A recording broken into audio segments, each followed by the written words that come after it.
Hello guys, welcome to untold stories. आपका स्वागत है हमारे यूट्यूब चैनल पे। आपने बहुत बार ऐसा सुना होगा कि मैं प्यार में ये कर सकता हूँ, मैं प्यार में वो कर सकता हूँ, मैं प्यार में सारी हदें पार कर सकता हूँ। पर एक इंसान का प्यार उसको किस हद तक लेके जा सकता है, वो आपने कभी सोचा है? यही जानने के लिए हम आज की कहानी शुरू करते हैं। कहानी शुरू होती है तो हम देख पाते हैं जेनिफर नाम की लड़की को, जिसका अभी इंटरोगेशन चल रहा है। डिटेक्टिव उसे पूछ रहे हैं कि आखिरकार आज रात हुआ क्या है। तो कहानी फ्लैशबैक में जाती है और जेनिफर हमें बताती है कि उसने 911 पे कॉल किया था कि उसके घर पे कुछ डकैत घुस आए हैं, जिन्होंने उसके घर में चोरी करनी थी। पर इसी दौरान उन्होंने उसके पेरेंट्स की जान ले ली है और वो इसलिए उनकी मदद नहीं कर पाई क्योंकि जो क्रिमिनल्स थे उन्होंने उसको ऑलरेडी सीढ़ियों से बांध दिया था और उसे बहुत दुख हो रहा है कि वो अपने पेरेंट्स की हेल्प नहीं कर पा रही। नाउ ये सब बोलते हुए वो बहुत ज़्यादा रोने लगती है, तो डिटेक्टिव उसे शांत करवाते हैं और सीन क्राइम सीन पे शिफ्ट होता है, जहाँ पे हम पेन फैमिली को देख पाते हैं, जहाँ पे होती है बैन पेन, जो कि है जेनिफर की मॉम, जिनकी इस हादसे में मौत हो चुकी है, और दूसरा है हैन पेन, जो कि है जेनिफर के डैड, जो इस हादसे में बहुत ज़्यादा इंजर्ड हो चुके हैं। उन्हें हॉस्पिटल पे लेके जाया जाता है, जहाँ पे उन्हें पता चलता है कि हेड पे ज़्यादा इंजरी की वजह से वो अभी कोमा में चले जाते हैं। डे 1 पे हम देख पाते हैं कि जेनिफर का फिर से एक इंटरव्यू लिया जाता है, जहाँ पे वो बताती है कि वो सभी सिर्फ अपना डेली रूटीन फॉलो करते थे। जब वो खाना खा के ऊपर चले गई तो उसके घर पे उसके मॉम डैड नीचे चिल कर रहे थे, बातें कर रहे थे। तभी अचानक उसे कुछ गोलियों की आवाज़ आई। किसी ने कहा कि तुम्हें हमारी मदद करनी चाहिए थी, पर तुमने नहीं किया, तो अब तुम्हें उसके लिए भुगतना पड़ेगा। और अचानक ही गोलियों की आवाज़ आने लगती है। हालांकि इनकी फैमिली हर मामले में काफ़ी नॉर्मल थी। वियतनाम से इधर आके इन्होंने एक अच्छी सी शुरुआत करी, जिसमें वो सफल रहे और सभी कुछ उनका धीरे धीरे ग्रो करना लगा।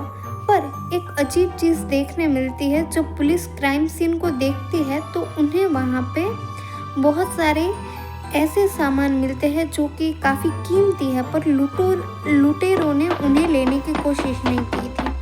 पर जेनिफर यहाँ पे ये कहती है कि उसे कुछ खास याद नहीं, वो लोग घर में कैसे आए और क्या हुआ। वो बहुत ज़्यादा दर्दनाक हादसा था जिसे वो शायद याद नहीं करना चाहती। तो यहाँ पे जेनिफर का फर्स्ट इंटरव्यू ख़त्म हो जाता है। हर न्यूज़ चैनल पे बस यही चल रहा है कि आखिर पैन फैमिली ही क्यों उनकी इतनी बेदर्दी से हत्या कर दी गई। अभी दूसरा दिन शुरू हो जाता है। डिटेक्टिव आसपास के घरों में पूछताछ करना शुरू कर देते हैं, पर किसी को भी कुछ आइडिया नहीं। उनके फ्रेंड्स और फैमिली को बुलाया जाता है तो वो भी सभी कहते हैं कि ये काफ़ी एक अच्छी फैमिली थी, सबके साथ ये हंसी खुशी रहते थे। पर ये क्वेश्चन क्वाइट ट्रिकी हो जाता है पुलिस और डिटेक्टिव के लिए। अगर ये फैमिली का कोई दूसरा इशू नहीं, ये सभी के साथ अच्छे हैं और विदाउट रीज़न अगर इनकी इतनी खौफनाक तरीके से जान गई है, तो इस एरिया में अभी कोई भी सेफ नहीं। यहाँ के लोकल्स बहुत ज़्यादा डर चुके हैं, पर पुलिस चीफ उन्हें आश्वस्त करते हैं कि वो जल्द ही इस केस की तहकीकात करेंगे और क्रिमिनल्स जल्द ही उनकी पकड़ में होंगे। नाउ ये सब छानबीन के दौरान इन्हें पता चलता है एक ड्रग डीलर के बारे में, जो सरप्राइजिंगली जेनिफर का एक्स बॉयफ्रेंड डैनी होता है। नाउ पुलिस वालों को और डिटेक्टिव्स को ऐसा लगता है कि जेनिफर को ये बात उनको बतानी चाहिए थी, पर जेनिफर ये कह के इस चीज़ को अवॉइड करती है। बिकॉज ऑफ दैट इंसिडेंट उसके दिमाग में ऐसा कुछ नहीं आया। नाउ डैनी को इंटरव्यू के लिए बुलाया जाता है, तो डैनी यहाँ पे एक्सेप्ट करता है कि पहले वो ड्रग डीलिंग का काम करता था, पर वो जब पकड़ा गया उसके बाद में वो बहुत ज़्यादा अच्छा इंसान बन चुका है और ना ही वो अब ड्रग डीलिंग का काम करता है और ना ही कोई और इनलीगल काम करता है। बात रही जेनिफर की, तो जेनिफर और वो 7 साल के लिए रिलेशनशिप में थे, बट जब उसके पेरेंट्स ने इस चीज़ के लिए मना किया तो वो दोनों अलग हो गए और उसकी अब एक क्रिस्टीन नाम की गर्लफ्रेंड है। ये जानने के लिए हालांकि पिछले कुछ दिनों में इन दोनों को जब पुलिस डैनी को जेनिफर के बारे में पूछती है तो डैनी बोलता है कि वो लोग कांटेक्ट में हैं क्योंकि कोई अननोन पर्सन उन दोनों को परेशान कर रहा था। उन्हें बहुत सारे ब्लैंक कॉल्स और मैसेजेस आ रहे थे और उसे कुछ बताना चाहते थे और उनका आखिरी मैसेज था बैंग बैंग बैंग हा हा हा। पुलिस को ये अजीब लगता है कि मैसेज गया डैनी को और माँ बाप जेनिफर के मर गए। थोड़ा सा ट्रिकी था और उनका अभी डैनी पे शक बढ़ जाता है और उसे कोई फंसा रहा है ऐसा भी शायद हो सकता है।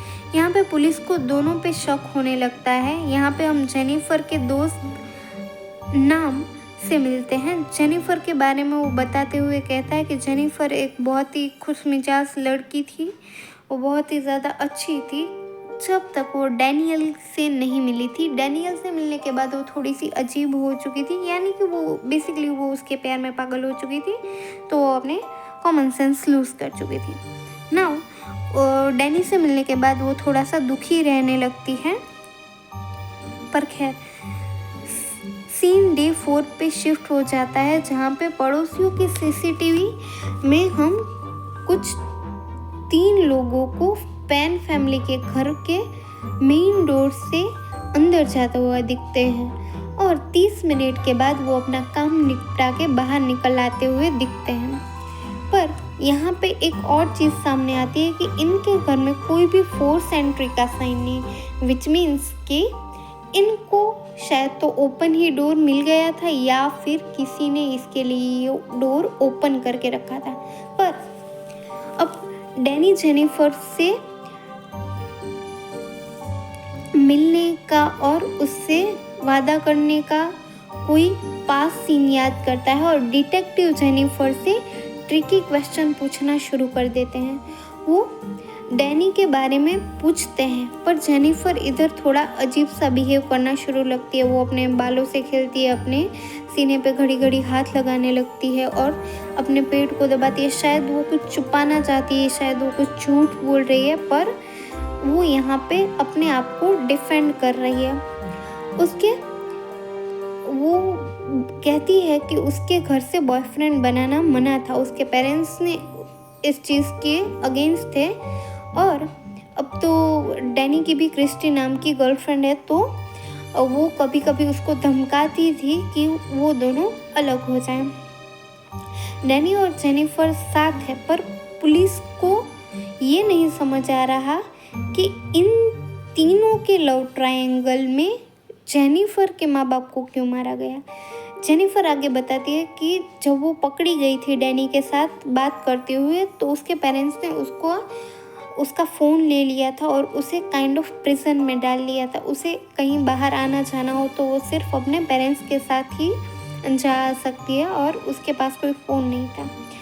पर इसी दौरान वो एक पियानो क्लास ज्वाइन करती है जहाँ पे वो बहुत अच्छा परफॉर्म करती है। पर एक बार वो अपने पियानो टीचर को कन्फेस करती है कि उसके जो पेरेंट्स हैं वो उस पर ट्रस्ट नहीं करते, वो उसकी लाइफ कंट्रोल कर रहे हैं, उसे अपने बॉयफ्रेंड से मिलने नहीं देते, एसेट्रा एसेट्रा। और अब वो शायद जीना नहीं चाहती, उसके पेरेंट्स को उस पर भरोसा नहीं है और उसके पेरेंट्स जो है वो डैनी को पसंद नहीं करते क्योंकि उसकी लाइफ का कोई मकसद नहीं। यहाँ पे जेनिफर पुलिस के सामने एक्सेप्ट करती है कि वो आज भी डैनी को ही चाहती है क्योंकि उसने उसके बुरे वक्त में उसका हमेशा साथ दिया था। यहाँ पे हमें एक और बात पता चलती है कि जेनिफर के डैड उसको अपनी मर्ज़ी के खिलाफ अपना करियर चूज़ करने पे फोर्स करते हैं इस वजह कि वो क्या करना चाहती है। तो यहाँ पे जेनिफर भी एक खेल खेलती है जो हमें आगे जाके पता चलेगा। नाउ यहाँ पे नाम बताता है कि वियतनामी कल्चर में बहुत सारी फैमिली के जो बच्चे होते हैं उन पे प्रेशर होता है कि वो हर चीज़ में, पढ़ाई में, करियर में अच्छे ही रहें। और जेनिफर के लिए ये बहुत ज़्यादा मुश्किल था क्योंकि वो पढ़ाई में बहुत ही ज़्यादा एवरेज थी। जब डिटेक्टिव जेनिफर को पूछते हैं कि क्या उसने फार्मिस्ट की पढ़ाई की, तो उसने मना कर दिया। पर यहाँ पे आता है प्लॉट ट्विस्ट। जेनिफर अपने घर पे नहीं बताया था कि उसने फार्मिस्ट की पढ़ाई नहीं की या पढ़ाई छोड़ दी है। वो हर रोज़ स्कूल जाती, स्कूल जाने का नाटक करती और शाम को वापस आ जाती, और इस दौरान उसने बहुत सारे fake certificates and marksheets prepare करी हुई थी। अभी पुलिस को ऐसा थोड़ा बहुत ज़्यादा अजीब लगने लगता है क्योंकि ये बहुत ज़्यादा स्मार्ट है जितना वो समझे उससे ना। पुलिस उसको पूछती है कि तुम्हें क्या ये सब करना गलत नहीं लगा, तो वो कहती है कि हाँ उसे गलत लगता था पर उसके पास कोई और चॉइस नहीं थी, उसे वो पढ़ाई नहीं की थी, यहाँ तक कि उसने तो फेक डिग्री तक बनवा ली थी। वाह दीदी वाह। पुलिस को भी लगा कि ये भी रीज़न हो सकता है, शायद जेनिफर ही अपने माँ बाप को मार सकती है। यहाँ पे फिर से पुलिस को जेनिफर पे बिल्कुल भी भरोसा नहीं रहता। पुलिस उसे फिर से उस दिन के बारे में पूछना शुरू कर देती है, तो वो उसको बताते हैं कि एग्जैक्टली वहाँ पे हुआ क्या था, उसके हाथ बंधे हुए थे तो कैसे बंधे हुए थे, कैसे उसने 911 पे कॉल किया और क्या क्या सब डिटेल्स में पूछ रहे थे। यहाँ पे थोड़ा सा ड्रामा करके जेनिफर उनको एक सीन दिखा देती है, पर इस पे कोई खास भरोसा नहीं करता।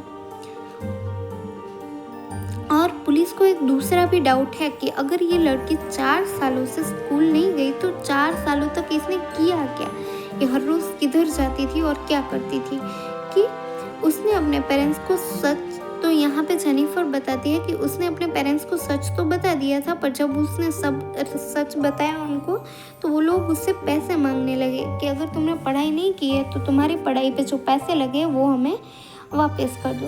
जेनिफर ने अपने पेरेंट्स को अपने आप से नाराज़ कर दिया था, पर वो कहती है कि फिर भी वो अपने पेरेंट्स से ही प्यार करती थी। पर जेनिफर ने उनसे बहुत ज़्यादा झूठ बोले थे। डे 5 शुरू होता है और यहाँ पे डिटेक्टिव्स के लिए बहुत बड़ी लीड हाथ लगती है। हाँ, सरप्राइजिंगली हैन जो है यानी कि जेनिफर के डैड, वो होश में आ जाते हैं, और जब वो होश में आते हैं तो वो डिटेक्टिव्स को कुछ ऐसी चीज़ बताते हैं जो सुन के हम भी शॉक हो जाते हैं। और यहाँ पे खुलते हैं इस कहानी के असली पत्ते कि उसने उस रात को आखिर क्या देखा था।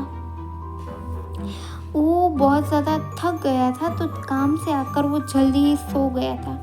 कोई उन्हें बंदूक की नोक पे उठा के लिविंग रूम तक लेके जाता है जहाँ पे उनकी वाइफ यानी कि बेन जो है वो अपनी लाइफ के लिए भीख मांग रही थी।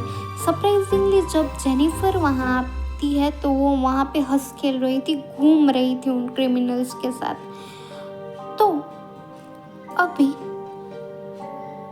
डिटेक्टिव्स के सामने सारा सच आ गया है कि ये सारा किया धरा सिर्फ और सिर्फ जेनिफर का है। रीज़न जानना बाकी है, तो बस इतना कि आखिर क्यों वो अपने पेरेंट्स को मारना चाहती थी, क्यों जेनिफर इतनी बदल चुकी थी। अभी जेनिफर से डिस्कशन करने के लिए सीनियर डिटेक्टिव आते हैं जो जेनिफर का इंटरव्यू लेता है, और यहाँ पे वो एक ट्रिक यूज़ करता है। नाउ कैनेडियन डिटेक्टिव को एक अथॉरिटी होती है कि वो अगर कानून के दायरे में रह के झूठ बोलना चाहे तो कुछ लिमिटेड झूठ वो बोल सकते हैं। तो यहाँ पे डिटेक्टिव उसे बताते हैं कि उनके पास सैटेलाइट सॉफ्टवेयर की वजह से वो देख पा रहे थे कि उस घर में आखिर हुआ क्या था। वो 3 के अलावा और कोई भी वहाँ पे था, और उनकी तभी की एग्जैक्ट लोकेशन और जेस्चर कैसे थे वो वहाँ पे बता सकते हैं। नाउ यहाँ पे डिटेक्टिव उससे झूठ बोलना शुरू कर देते हैं, और जेनिफर यहाँ पे खुद को डिफेंस करने के लिए ऐसा कहती है कि ये सब उसने खुद को मारने के लिए किया था। जी हाँ, उसने अपने आप को मारने की सुपारी होम बॉय को दी थी, पर गलती से गड़बड़ में उसके पेरेंट्स की जान चली गई। अब पुलिस को उसका फ़ोन अनलॉक करने की अथॉरिटी मिल जाती है कि आखिर कौन है ये होम बॉय जिसने इतना बड़ा खेल किया है। यहाँ पे डिटेक्टिव्स को पता चलता है कि डैनी के साथ मिलकर उसने ये सब प्लान किया था अपने 3 दोस्तों की हेल्प से।